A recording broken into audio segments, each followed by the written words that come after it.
Afternoon, guys. Hopefully the audio is okay. So the last few days, I've been talking to a few people that have been trying to make a life out here in Spain. Some of them found it quite difficult. Some people need to go away and reassess things because, quite simply, it's not that they haven't made it here. It's a sense of it's not been as easy as they expected, or there's been other things that have been ongoing that have created some other issues. A common one that can occur is people getting homesick, which myself, my home is either here or the Philippines. The UK is not my home, hasn't been for a very long time. So for me, homesickness isn't even an occurrence. But I can understand if you've got a community there, you can miss that. So that's one of the things is sometimes you can become detached in the sense that if you're amongst a lot of holiday rentals, there's a lot of people that quite simply only here certain times of the year. So getting a sense of community can be difficult at times. Now, my advice on that is this is like La Mata. La Mata has a sense of community in the sense that we have a lot of people that are here all year round. Not a lot in the sense of large population, but what I mean is like butchers there all year round, the greengrocers there all year round, and pretty much the staff or the restaurants there all year round. And you'll end up with neighbours that are here all the time. And if you're over 55, you can join the community hall that it looks empty. The next time you go past, about 150 people in there that just appear out of nowhere. But the point being is there is stuff that's ongoing. But I do recommend if you are moving out here, you really need to make an effort to get some friends, get a sense of community going, get a community going, get involved with things that are ongoing. Because otherwise you can end up feeling a bit isolated and not really having a support network if you ever needed one. Don't get me wrong, it's there. You've just got to look for it. What you forget is where you are. It's people you've grown up with. There's people you've known your entire life. There's people that you already have connections with. When you move to a new country, you're starting from scratch. You have to engage with people, and you may have to put more effort in than you normally would, simply because they don't even know what language you speak. I mean, if you look where we are here, people are either British, Spanish, Dutch, French, Swiss, Ukrainian, Belgian. They're from everywhere. So a lot of people won't engage with you directly because they don't even know what language you speak. You have to make that effort initially. And this is why doing a bit of pidgin Spanish can be quite useful, because if you're having that engagement with people, the first thing you've got there is the ability to communicate with somebody where they may not speak very good English, but at the same time, you're crossing that bridge because your bad Spanish will make them feel more comfortable in not speaking. Sorry, kids are grabbing some snacks in the background. Even if their language ability is not great, they may find that their English is better than your Spanish. But at the same time, that opens another avenue of actually you helping them with their English, and you helping them with their Spanish, you learning Spanish from them. And you've got a mate for having a coffee a couple of times a week just from that. It's not hard to make friends here. I'll be honest with you. Paul Rafferty. What is it like to teach English as a job? People tell me that it's badly paid and best avoided.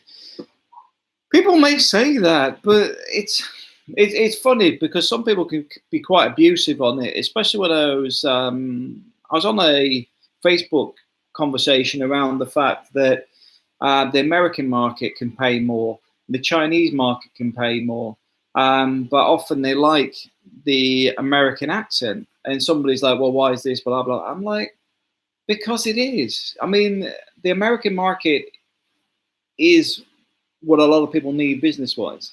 Now, don't get me wrong, it doesn't mean there's less opportunities there. It just means there's different opportunities there. For example, if you can adapt to the American system, and they're doing it for the Philippines, prime example, their English is American English.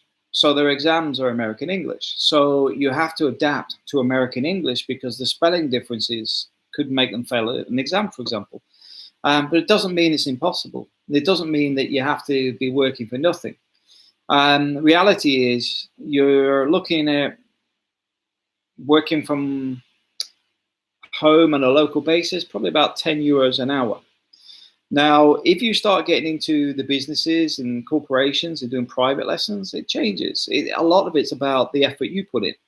So if you started doing a English class and you could get 5 people to do it and come on a weekly basis, you could charge them 10 euros each. Let's be honest. They'll pay 5, 10 euros. But the difference is, instead of teaching one and getting 10 euros, you're getting 50 euros for that same lesson, teaching 5 people at the same time. It's putting yourself out there and being more flexible as a business, same as if you're doing business consulting with the languages. You'll find there's other alternatives in there to actually make a bit more. Also, online teaching, you can find ways to make more doing English teaching. There is a lot of stuff out there that's free. For example, my Spanish teacher, I actually teach her English, she teaches me Spanish. We don't charge each other. So from that point of view, if you want to learn Spanish, it's something that could be practical for you for language learning. But would I recommend it as a job? There's plenty of people doing it as a full-time job here in Spain. The wages ain't great, but guess what? It actually pays more than a lot of other jobs do. I mean, it pays better than waiting tables. It pays better than being a dishwasher. It pays better than, I don't know, sales sometimes. You know, working in a supermarket pays more than the supermarket pay does. But also, you can do a lot of it online. You can do a lot of it through Skype, through Zoom, through other mediums.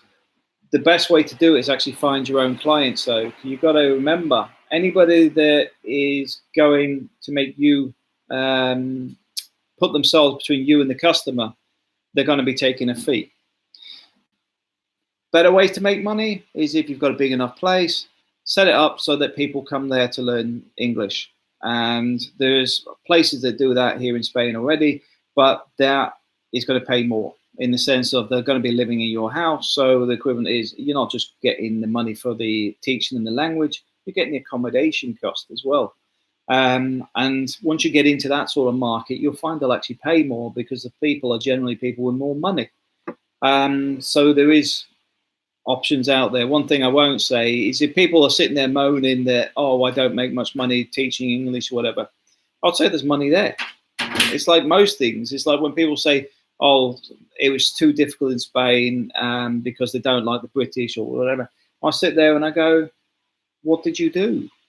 What did you put out there? I mean, I see plenty of negative stuff out there myself, but it's not anti this or anti that. It's often a case of there's a language barrier. And that language barrier can affect things. But this is why, like on Torrevieja services, if you look in the bottom right, that's WhatsApp. Because I can translate it to any language I like. I don't have to speak to somebody on the phone. In the same way, that communication gets rid of that barrier. So when it comes to learning, teaching English, first thing I would say, teaching online is likely to pay more. Teaching yourself and doing things like your own private courses will pay more. So, for example, if you did a grammar course with 10 videos and sold it for $100 or 100 euros, you're probably going to sell that over and over again without having to do too much input beyond the marketing and advising students that you have a course on grammar. You have a course designed for children for counting. You have a course for this. It's how you put yourself out there. That's the reality on that. If you just want to do the same as everybody else, you will find that 10 euros is about as much as most people will get paid. It's just diversifying yourself to make more money. That's the best advice I can give on that. But is it a living wage? Yeah, there's a lot of people that live on it. And that's one of the things I can't, when people grumble, they're still doing it. They're still making a living off it. Well, wasn't that the main objective? If they don't like teaching people that are not good at English, well, get a different job. That's the way I look at it. But a lot of the negative stuff, it's not true from my own experience. Stephen Birth, good afternoon, sir. Hope all is well. All's good, mate. Hope things are good with you in sunny UK. Mandy Plummer, we're looking at buying a car and we're looking at getting a new one. Any pitfalls we should be aware of? I would keep an eye out on the finance, because what you'll find, and me and somebody else have been going through this recently, when you're trying to get the cash price, they don't like giving it to you. They want you to come in and view it because they want to get you on the finance. I would look at the finance on it, look at the small print. You'll get things that will say like put 2,000 euros down and it's 170 euros a month, blah, blah, blah. Small print, last payment, 6,000 euros. Be aware there is a lot of things hidden in the finance stuff. Personally, I would recommend buying a new car if you're buying a car in Spain. The second-hand market seems to be riddled with a lot of bad vehicles. It's not just my own experience, but I found other people have had lots of horror stories as well. My personal thoughts on it is a lot of mechanics aren't mechanics. They're just somebody who's got a toolbox for Christmas in many cases. The quality of workmanship is not very good. So you have to do a lot of searching around to get a good mechanic. But once you've got a good mechanic, it's not too much of a problem. My personal view, if I had the space, I would actually do the service and maintenance myself. Because it's like I just had the back brakes done on the car, and when I took it for the ITV, they could see it's wearing. It's because they haven't realigned the wheels and never told me. So like that, they don't tell you things. You know, if they look at something and go, okay, we're doing this, but you'll need to get that done afterwards, they don't tell you. So like that, they wait until they damage the tires, and then I go, you haven't aligned my wheels for me. And they'll go, oh, you didn't ask. It's like, yeah, because it's a bit like when I go to a doctor. The doctor's supposed to go in and tell me what's wrong. You know, if I'm going for a checkup, they don't go, okay, you've had your checkup. They'll say, oh, you need this, or you need that, or you need to lose weight, or you need vitamin D or something. They don't sit there and expect me to diagnose myself, otherwise it's a pointless exercise. BXpo. Hello, Matt. Can you get an English teaching at 65-year-olds with a CELTA certificate? Age doesn't really matter around teaching English, because a lot of the stuff is quite simply teaching English. Now, when you're actually looking at the schools, you'll find it may be a bit difficult. The reason being is there is often some cash in it for the schools. There's incentives to have like the under 30s, because they get these placement funds and stuff, which is why you'll see if you go through the TESOL or ESL websites, you'll see sometimes the guaranteed wage, blah, blah, blah, and then you'll look if you're under 30. You'll see those sort of jobs. It's because there's cash in it for them. My personal thoughts on it, age doesn't matter when it comes to teaching a language. In fact, hopefully you've got a bit more patience being a bit older. And you probably struggle to get a school to take you on, but teaching privately, not an issue. People couldn't care less. As long as you can teach, they ain't fussed. Yeah, you're welcome, Andy. Yeah, cars, like I say, you just got to be very careful around them. It's the same as if you buy a new car. It may be worth looking at the servicing costs at that garage that you buy it from, because then all liabilities are with them, because they're the garage that serviced it during its life. In the sense that if there's any warranties or anything, it should go through that garage. But yeah, I'm not a fan of cars. I'll be honest with you. It's when I look at the prices today, you know, where they seem to have jumped in value. I don't know if other people look at it the same way, but when I look at how much I paid for my old Clio, for example, and I compare it to today's price, you're like, these prices ain't even close. And then I go, oh yeah, but it's got this, it's got ABS, it's got sat nav, it's got this, and it's like, I didn't want any of that. I just wanted the car. You put it on there and now charge me a fortune for it. I'd rather just have a basic model with none of the bells and whistles. There's less to go wrong on it, but also it's going to be a lot cheaper. Yeah, you're welcome. Yeah, back to transitioning. I'm trying to keep it on a topic today, which I know we'll veer off from time to time, but that's perfectly fine. But the other thing in Spain is it's going to be more difficult than where you are to find work unless you've got some specialist skills. Even myself, within facilities and asset management, I find it difficult in Spain to even get to a job interview. Bizarrely, a lot of the same companies are wanting me in the UK. You know, I've got 4 job offers at the moment that I'm waiting on 2 coming back just to see which one will sign off on the contract first. But at the moment, I've got options to go to Ireland. I've got options to be in London. I've got options for not Middlesbrough, Middlesbrough before, Northampton, and another one which is nationwide. But the point is, here in Spain, trying to get FM work, very, very difficult. And I know somebody my wife talks to has similar issues. Now, she's got 2 PhDs, but I think she works as a secretary because they don't seem to recognize your qualifications, which is a little bit bizarre, you know, because sometimes your qualifications could be well above what the expectations are, but it's just one of those things. You've got to accept that you may be doing work that you weren't doing before. Now, this gets back to the transitional point. Don't think that you have to move to Spain in one hit, because a lot of time it's a lot to take on in one go. Because although I say you need to speak Spanish, a lot of people just think, well, I'll learn it while you're there. And myself, I'm like, I'm still eating away at Spanish. It's not an easy thing to do, especially when you can have the same words, but they're slightly different in the sense that it's how it's said, and then you can, well, if you look into Spanish, you'll see that certain things mean something completely different. Although in English they would look the same. It takes time, but also if you're coming to an area, you may not like the area you live in. For example, we moved to Torrevieja down near Carrefour. Nice enough area, but the neighbours were naff. They weren't good neighbours. Some were, don't get me wrong, but the bad ones were bad enough that you wanted to move away from there. You get that.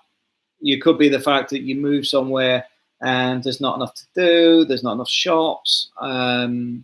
Some places have their problems with the cucarachas, the cockroaches, etc., because they're near a lake, for example. So they have a lot of problems with infestation issues, even worse when they put the poisons down, because then they all sort of get drawn out, and then suddenly where you normally see 1 or 2, you're suddenly seeing about 40 dead cockroaches all across the path and everything else, because they've all come out the sewers and stuff. So you've got to bear that sort of stuff in mind. So you may come over the first time and go to an area you dislike. You may find an area is too tourism orientated. You may find an area is too remote. You may find an area lacks the infrastructure, hasn't got good internet. There's many reasons that moving over and trying to do it in one hit may not work first time. Now, the other thing on this is, like I said, finding work can be difficult. Working online is something I do recommend if you can do it. There's options out there. Now, how you get into that is up to you. I mean, at the moment, I'm reading about doing blogging again, because I can write a lot of articles quite easily. I enjoy writing. So, but I mean, like doing YouTube, like doing blogging. But at the same time, that's not for everybody. But it doesn't mean there isn't other stuff out there. Like I was saying earlier, the English teaching. It could be doing tutorials on something, Excel, or doing private tuition for maths or whatever, which is something you can do remotely, because the equipment's out there today. You know, you can have a shared desktop and stuff to go through stuff with people. There's lots of options out there. So you've got to think out the box sometimes. It's a bit like with the Torrevieja services. We're not locking ourselves into one specific task. Although we do the property maintenance in the sense of we do air conditioning, we do the electrics, we do the plumbing, We also do all the handyman stuff, like put a shelf up for you. We also do the managing Airbnb properties. We're going to start doing the rent to buys. Also going to be doing the, it's something else we're looking at, is the rent to rent. There's a lot of properties here that basically are empty all year round. Now, if you could get the rent to buy option, where you basically take over the property and then you rent it out in the tourist season, which means we make a profit because we manage the Airbnb because you're not actually here, then you'll probably find that you'll be paying the mortgage off very, very quickly. But also, well, say mortgage, if it's rent to buy, there is no mortgage, you're paying the debt off very quickly, but you're getting somebody else to pay half of it. Because if somebody's paying the rent off and then you're putting the same in again, it's getting paid off pretty swiftly. So, but on top of that, that's part of a transition, because you may not be ready to move today because you already got a job. So you may actually turn around and say, you know what, Matt, we'll get this property, we'll rent it out. And then what we'll do is, if you manage the rentals, key holding, etc., that gets that paid every year. It's been paid off 400, 500 a month or whatever. But on top of that, we'll put money towards it as well, so that we can get a chunk of it paid off, and then we could go into the bank and get a mortgage. Now, why does that make sense? Well, the thing is, there's no money down up front, because some of these will want 1%, 3%, 10%, but others won't want anything down as long as it's being paid. And as long as they can see that constant flow of cash, they don't care, because some of these properties, they haven't reduced the value, in the sense that property is worth 80,000, but they're still trying to sell it for 100,000. Now, I'm not being funny. If you've got no interest on that debt, and yet you can pay half of it off and rent it out at the same time to pay a chunk off, you're going to save that on the interest with a mortgage. But also, if you can get to a certain point, then go for a mortgage, you're still going to have a saving there anyway. Do the maths yourself, but I'm just putting some options out there. But that's part of a transition, because you can keep your property in the UK, still carry on working, etc., but then get the one here getting paid off by somebody living in it, or just in the holiday season. So when you do decide to move over, there ain't going to be a lot left to pay on it. Somebody else has paid it, but you could also be paying it off yourself, and then anything you've got is actually a reoccurring income on a regular basis until you're ready to move. So just a thought there, because that's something we're going to be looking at doing. A few people have been asking about the Brexit stuff. I'm still leaving that out there, because you can already see the politics around that right now. Myself, I'm not getting drawn into it because it's still all hearsay. Nothing's confirmed. But I don't see things changing here in Spain. There may be some issues around it initially about the healthcare stuff, but is the UK really going to be wanting to pay a lot more on its medical bills relating to the NHS when it's actually cheaper to pay the Spaniards? I don't think so. So I can see that carrying on. Is it going to mean more visa changes and stuff? Probably for people going forward. But I don't even think it's going to be that complicated, because there's no benefit to Spain. Spain wants to sell houses. It wants people to retire here. It's not looking to make it complicated. And those decisions are within Spain. Although there may be some EU decisions around it, I'm sure the UK and Spain can sit down like adults, or I hope so, to sort out stuff specifically for living within Spain itself. It's like there's bilateral tax agreements already in existence. They already exist, already there. So I wouldn't worry about Brexit too much. I would just say, just wait and see what happens. Properties, the way I look at properties is very simple. I say a property is something that you invest in and get the money back through the rents. For me, I want to get 4 properties in La Mata. Am I ever going to sell them? The answer to that is actually no. There'll be a certain point where what will happen is I'll transfer the ownership from me to my kids, and that'll be it. You know, at the end of the day, then there's no inheritance tax or nothing. You know, when it gets to that certain point, they'll be handed over so that it's within a window where it can't be taxed as well. But that's the way I look at it. I know a lot of people want to come out here for retirement. I would say wait for the media to calm down, and we'll see what happens with Boris. But I know Boris is going to do this, going to do that, but we heard a lot of that with Theresa May as well. So we don't know yet, but I can't see things changing too much. There'll be a lot of peacock feathers and promises and demands. At the same time, reality will kick in at some point. The other thing, when you're moving over here, don't think that you've lost face if you have to go back in any point. The reality is, you will get people say, "Oh, you didn't make it," or whatever. The point is, do you know what? They didn't even try. That's the big difference. You've actually gone out there and experienced it. You've done something out of your comfort zone. You've gone out and tried to do something new, start a new life, etc. There is nothing wrong with that. Going out, trying it, and going back. Because one of the things you will find is there's a few people on the expat circuit, not just with Spain. They'll talk about the travel bug, because once you've caught it, it's very hard to get rid of. In the sense that once you've come out of the UK bubble, it's very hard to go back to it, because you've got a broader perspective on the world. For me, I love Spain, I love the Philippines, I love traveling. And the thing for me now is I need to get solidly rooted in Spain, which this is why I quite happily share these types of videos, because not everything goes right for me. This year has been absolute disaster in some cases, not being able to walk for nearly 2 months because of my spinal issue.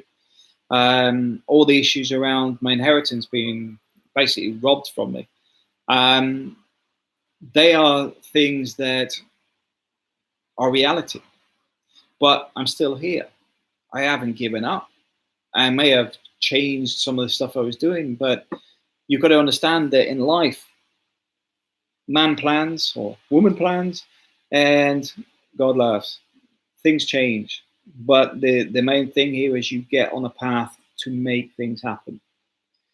Right now, my main focus is to get income up, because I want to buy a property that's over there. And then once I buy that, I'll do more about the property. I'm not going to talk too much about the property itself in case somebody goes, "Oh, Matt's interested in that one. I'll buy that." Because I've spent a bit of time trying to research and find one that's ideal for rentals. I've spent some time looking at it and seeing that its location and everything else is perfect, because it's in the same street, but it's already 80% there, in the sense of it's already furnished. The furniture is a bit dated, but it's not Chinese furniture. It's all the original pine stuff. So, I know it's not the most fashionable stuff, but for a rental, that's fine. You've got all the beds, the tables, the chairs, everything's functional. It's all solid wood kitchen. I may actually just give it a splash of color, give it a lime green or something, just to give it a bit of life, to bring it up to date a little bit. But I'm not going to throw a lot of money into the refurb. Probably put new aircon in and do the rewire, but beyond that, not looking at spending a lot of money on it. Now, the reason I bring this up is this will get onto the rent to buy stuff, because the rent to buy is something I do recommend. This one isn't a rent to buy, but what I have is I've got some funds in the bank. I've got some funds coming from another country, and if I return to work in the next few weeks, there'll be some cash starting to generate on that. And to be honest, when I can get hold of the real estate, here's another thing. I'll throw this into the mix today. Real estate agents, right? Bearing in mind that they want a minimum $5,000 in most of these places. They haven't responded to an email in a week. What do you want me? I'm not being funny. I'm going to go and give that property a letter through the door, because the real estate agent doesn't even make an effort to respond. And I'll cut their $5,000 out of it, because that's how much they charge. That's €5,000 for selling the property, and they don't even make an effort to respond to messages. And it's not the first time it's happened. And I know, speaking to a few people, they have similar issues with the real estate agents. They often don't respond. I don't know why. It's bizarre. It's money on the table. But yeah, I mean, with that, I want to get that one, get that set up. I'm looking at trying to pay the first 50% off in the first 18 months, getting the mortgage right down, because the other bit of the mortgage there will bring it down to probably about 150 to 200 euros a month, the mortgage. But the rental potential is about 440 a month long term, and short term up to 100 euros a day during the summer months, just to give you an idea the rental potential on the properties. So it is a viable business to have in this area. Not just Little Mata, Guatemala's the same. Torrevieja's got a good rental market as well.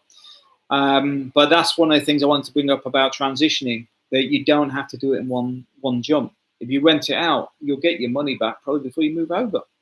Or you'll get at least 20, 30% of it back. So whatever the markets do, it won't matter. And I don't see that changing. I mean, we've been managing some properties for other people, and they're only, see, the thing is, they're not even out of England. Nearly all of the people that have actually had the properties for renting have been from Ireland, France, Belgium. I think the ones there now are Latvian. So from that point of view, the rental market isn't relying on the UK market, because quite simply the ones we've dealt with, they haven't come from the UK. So that's something to take on board. Now, the other side of this being is, if you come out here, try and get it either, depending on the life you're doing. If you're retiring here, I recommend coming in the winter when it's quiet, so you can get a feel for what it's like when it's off peak. The reason being is you're not looking to get a job. You're looking at just seeing what life is like, and you're best to come in the worst months, not the best months, because you'll see the bus services reduced. You'll see it's cold sometimes, but personally, I like the winter here. But you may find it's not for you. That's what I say. Come in the winter months if you're retired. If you're looking to come and work here, come just before the holiday season. You should be able to find some seasonal work if you look hard enough. But you may also find that you could find what sort of business niches are missing, because there is some options in here. One of the things I realized when we moved out here is some of the businesses had gone because of the big recession, or the financial crisis, as it's called. But in reality, some of those businesses may have still been viable. A lot of it's down to the fact that they're leveraged on debt, in the sense that they got big payments every month. And this is like I was saying with this property here. I want to get half of it paid off at least in the first 18 months, because you're reducing the debt and reducing your risk. And that's a good debt in the sense that going forward, it will be paid off by tenants. It's what I call free money sometimes, because if it's paid off by somebody else, it's free money. So there may be things like electric scooters and things, and I'm not going to get into the legalities, because legalities have changed around scooters. That's another thing for another day. The fines are pretty hefty. If you've got the wrong type of scooter, you've got to have a helmet, you've got to have an ITV on some of them. Just be careful if you bought one last year and pottering around on it, you might find some heavy fines. Some of them are €1,000 because it's an unlicensed vehicle and stuff. Just something to be aware of, because some people have been hit with some fines. But there is options out there. There is businesses here, and I'm actually seeing, from living on the coast, it's getting busier. What I would like to see in La Mata is more sort of digital nomad type people, where the infrastructure is here already. So you've got fast internet. We don't have any power issues. We don't have any issues around the water now. There was some issues around some contamination before. But like I said, putting filters in gets rid of all that anyway. But it's a great place to live. The food's good. The location's good. It's easy for international flights in the sense that if you have well, let's just say EU flights, because a lot of customers ain't going to be international. People can get here from other parts of Europe very easily. So the point being is, if you have client visits, it's somewhere where they've got an excuse to fly out and actually come for a meeting in a nice warm environment and a holiday.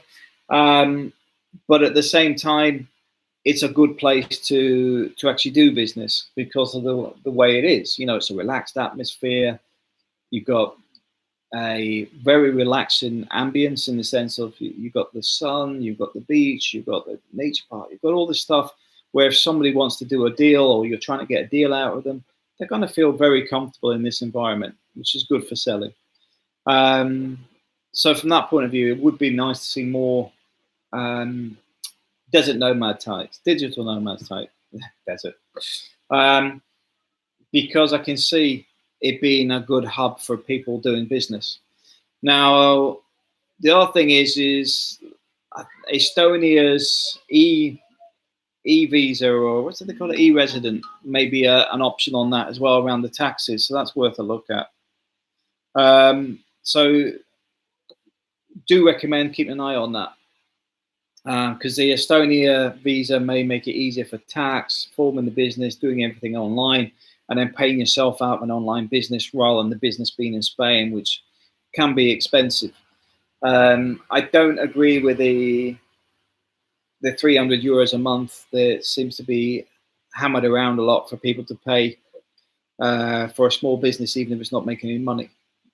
I know there's some reduced rates for people starting a business for their first X amount of months, but at the same time, I think it's too much, especially when you get solicitors charging a lot of fees because everybody wants somebody else to do it for them. You know, that's what frustrates me. You know, where your social security payments in the UK, if you just had to pay the social security, you could just make the payments yourself. But here, they try and tie it into your accounts and stuff. I'm not a fan of it. I'd rather do like the UK, you just do the basic, but I think they call it the fisherman's rates, which is the minimum one. Because then you know what you've got to pay every month, and you know the rest of it's separate. It's your business accounts. So for me, I do think there's opportunities here. For the rentals, the rental market's one that you can do, and if you're wanting to move at a later date, you could rent the place out. Not an issue. What puts people off the rental market is quite simply that in Spain, their squatters' rights are very good. But squatters' rights can be a bit of a pain to get them removed, getting squatters out there. But you can focus on things like Airbnb. So you could actually screen it and say, well, only people that have had other reviews and whatever, so that you know you're not going to get a bad tenant in there. And then you've got people coming in for the holidays, and you can put it up for long-term rent all in the winters and stuff and adjust it to suit on Airbnb.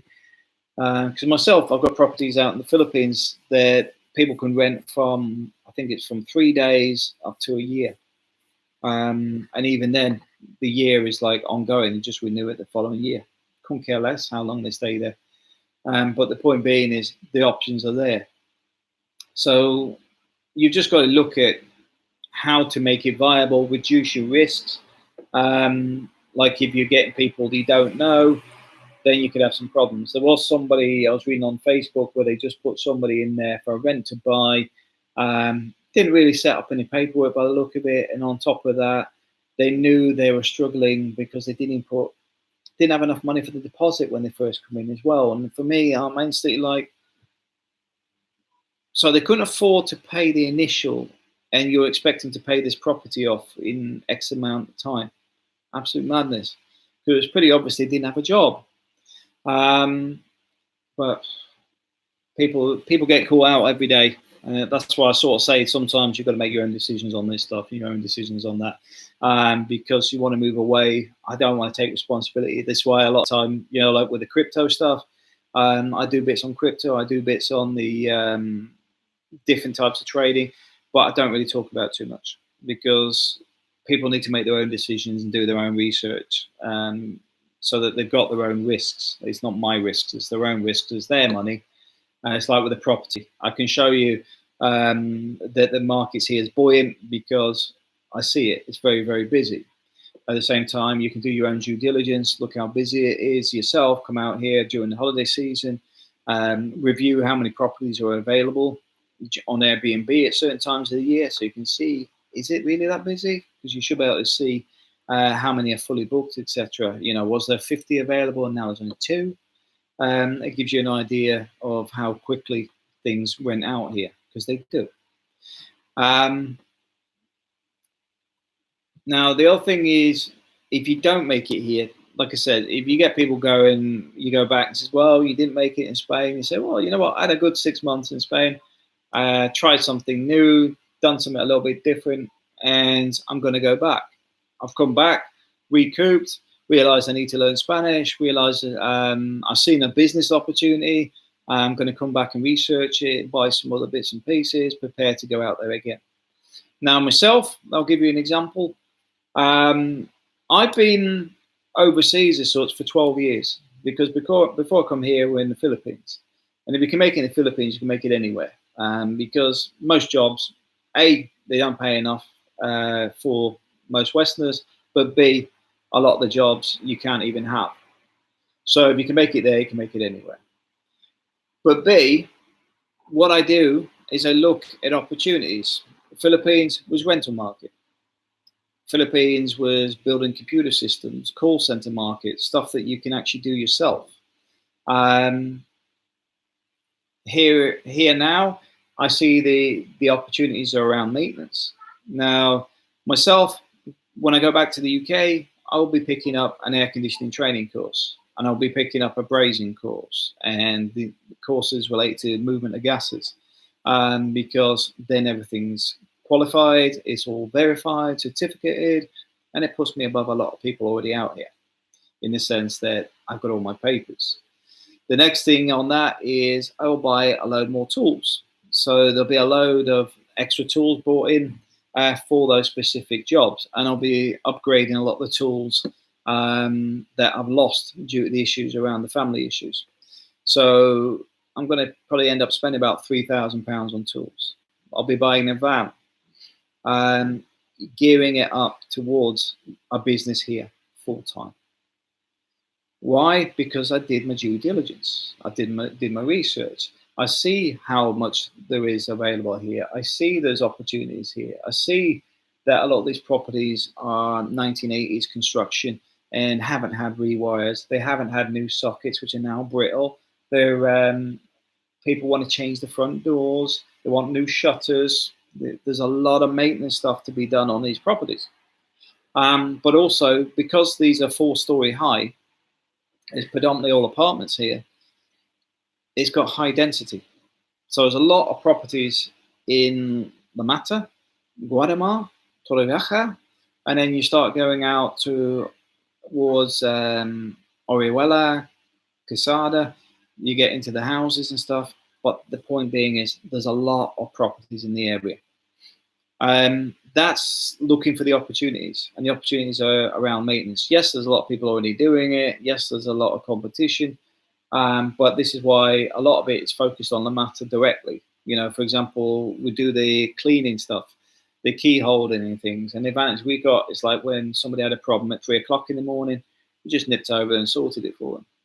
Other people will want €40 for getting out of bed and driving for 10, 20 minutes to go and have a look at it, where we try and focus a lot of it into where we are. Don't get me wrong. Over at Quesada, we have another friend over there that we work with. So Quesada's already covered because they live in Quesada. One of the things we're trying to do is keep smaller catchments so that the quality of services is much higher.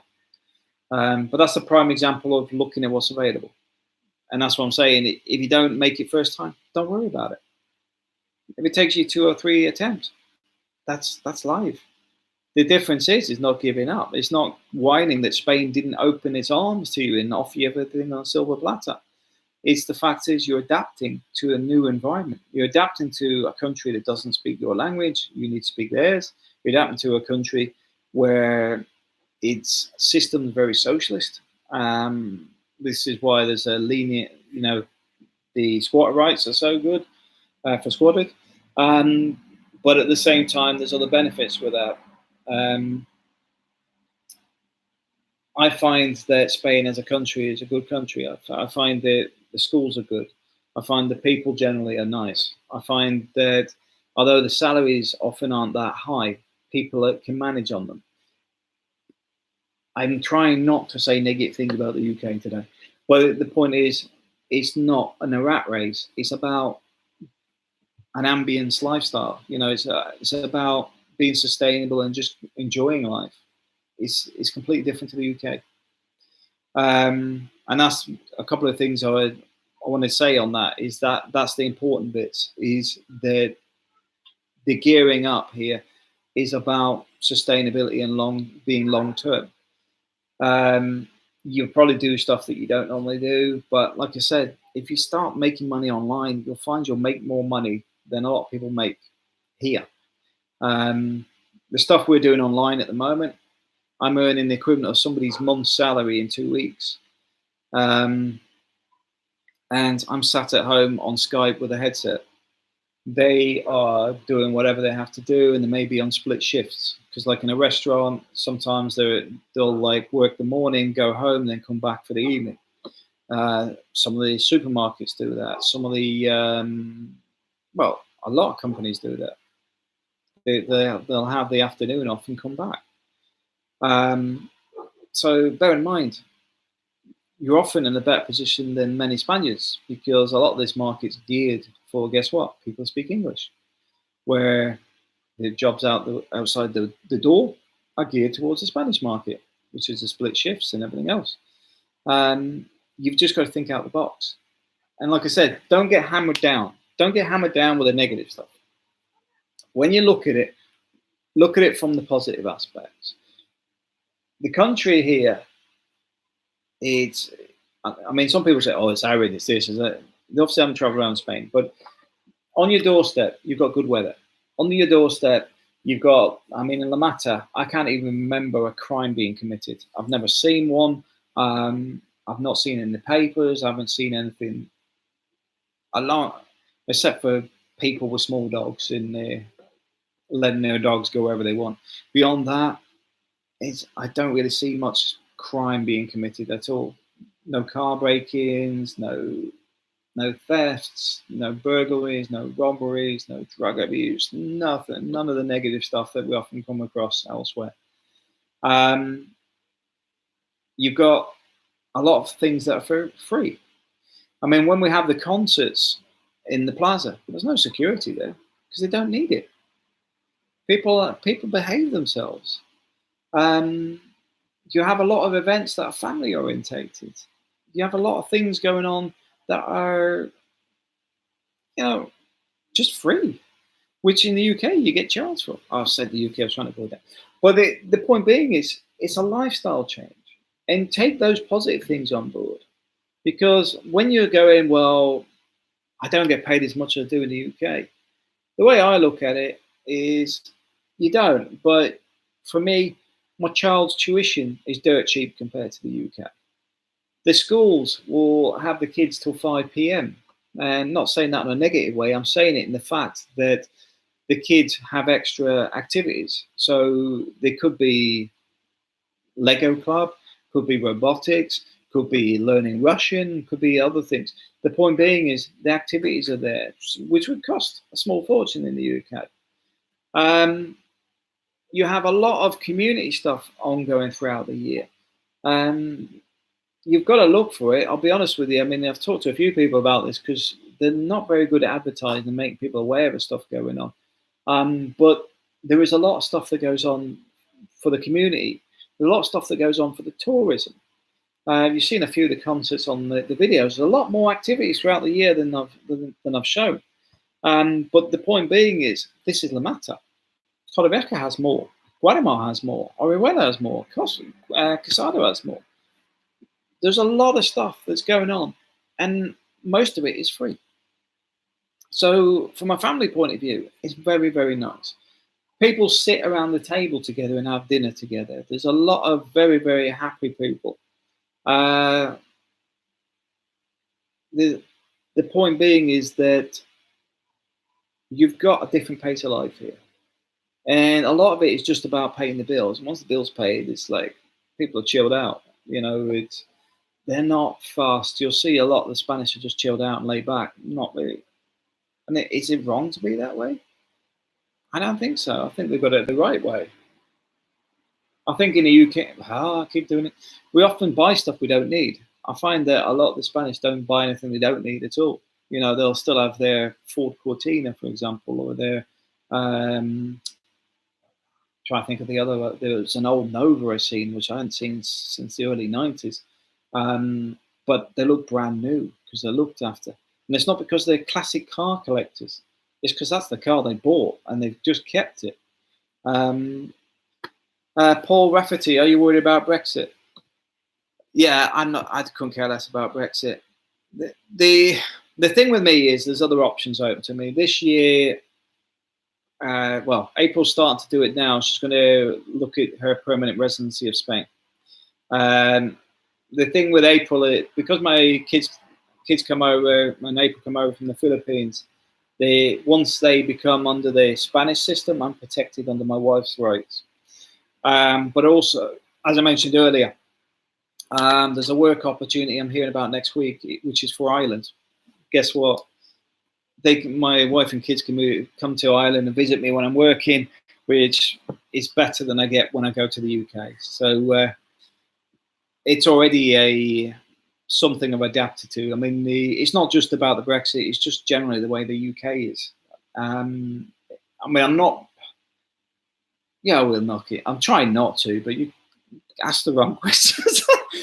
I find in the UK there's a lot of negativity about so many things these days, and here in Spain, I find it's a lot more positive.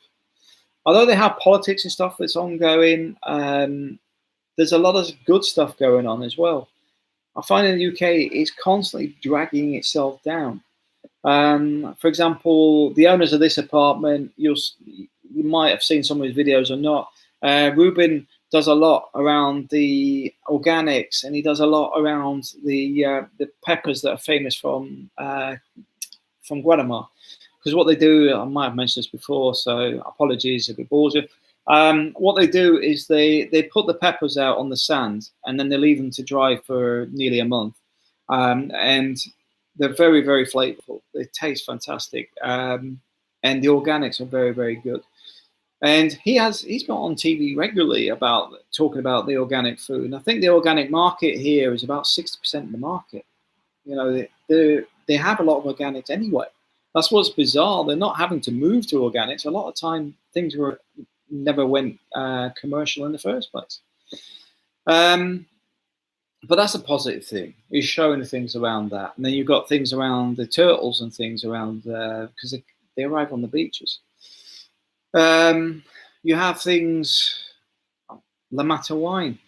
La Mata wine is currently being marketed to the American market. Because it's quite an important wine. A lot of people may not be aware of this, but La Mata wine grows on the sands at the back here.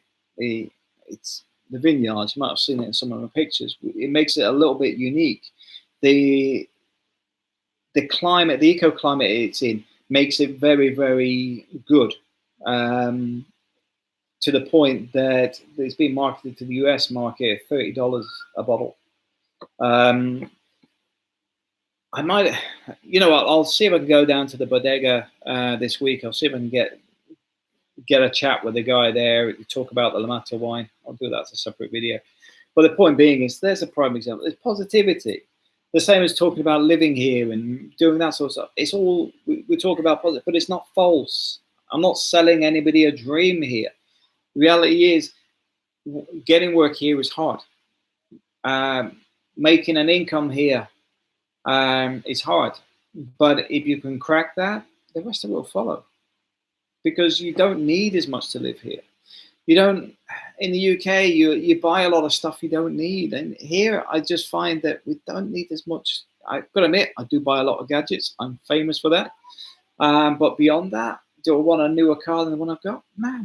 If I can sort that engine issue out, I'll keep that for the next 15 years. I'll keep it till it's too expensive to have a diesel and they want me on the electric.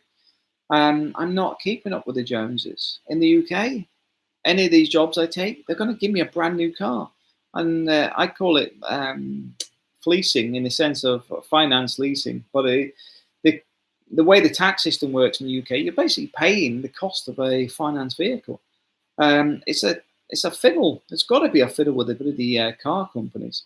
But anyway, trying to keep out the negative stuff. It's like with Igor. I don't know if I mentioned this. Igor bought a garage and there's a boat in it. So we're going to be looking at renovating the boat. So we've got a fishing boat. That's one of the things we're looking at as well. There's lots of stuff goes on in the background I don't really talk about until it sort of gets there. The bar, restaurant, I'm still trying to figure out where to go with the owner on that. He's selling all the stuff in it now because it didn't work this year. But the thing is, for me, it's not even worth looking at till January now. He's sort of missed the boat on that one. But it needs to be set up in a very different way than it was. But if you want to buy any beer and spirits and stuff, it's all for sale. So you're quite welcome to message me about that because all the alcohol, furniture's for sale as well. So if you do want a garden set, the good quality ones there, they cost €300 a set. So I think they sell them at 150 a set. But they're good quality ones from Germany. But is that a negative thing? Well, I look at the business. He knows he set it up wrong. We tried to steer it in the right direction, but it needs more changes. And quite simply, I couldn't invest any more time for very little money on it. But it doesn't mean it's ruled out. It means that it's a reassessment. And if we do it next year, it'll be a completely different setup. I would like to get it to the point where there's digital nomads sitting in there, etc., and using it as a base. But at the same time, I'm going to be pushing it more towards fast food and stuff in a way that's going to be practical, to make it a practical business. And there's nothing to say it can't happen. It's just that right now, it's the wrong time of year to be doing it. Yeah, so one of the things I will say is I find it's a lot more positive here. I find it less stressful than the UK. I find there is less people poking their nose into other people's business here. I do get told off by Denise because I will talk about something and I'll mention it on the channel. Then she'll say, "You don't tell him anything because he'll mention it on the channel." But even in the Facebook groups, you will find it is often the older Brits that are sort of creating issues over a lot of small stuff that is irrelevant. I had somebody whinge at me about the car crash outside because didn't I have anything better to do. I was actually having a cup of tea out on the balcony when I seen the crash happen. And would I be happy if somebody had crashed into my car and drove off and then somebody seen it and did nothing? No, I think it's more important to just give the details of the vehicle from leaving the scene of an accident. Because quite simply, it could have been a child that was hit between the two vehicles and they drove off and left them. Doesn't matter how you cut it. That's been a bit more sensible. But if somebody drops a mattress off down by the skips, couldn't care less. Couldn't care less. Not my problem. But funny enough, somebody did post that on one of the Facebook groups that somebody left it and they've got your registration, I've got your car, blah, blah, blah. Why didn't you just post the car if it's that much of an issue? But personally, I couldn't care less. You know, I would have an issue if they took the mattress and threw it in the lake. That's when I've got an issue. But when somebody puts a mattress by the bins, couldn't care less. It's going to be taken away. And they may not know where to take it or for whatever reason, but it will be taken with the rest of the rubbish anyway. They put it somewhere where it can be taken. Fly tipping's a bigger bloody problem than that. It's like I say, the little dogs leaving their little parcels everywhere. That's a big problem, but I don't really grumble about it too much because you just got to go. It's a bit of a joke here in the matter where we say the roads are for people to walk on, the footpaths are for the dogs. It's because you find most people seem to walk in the middle of the road, but it's actually because the paths are often not well laid. But Was it designed for torrential rain? I don't know. But I'm not really fast. We just walk on the road. If anybody's got any questions, just throw them in the mix, by the way. But like the main thing I want to say today, though, is if you do come out here and it doesn't work first time, doesn't mean you have to give up. Doesn't mean that at all. It means that you've learned something. You've learned whether you couldn't find work, the area doesn't suit you,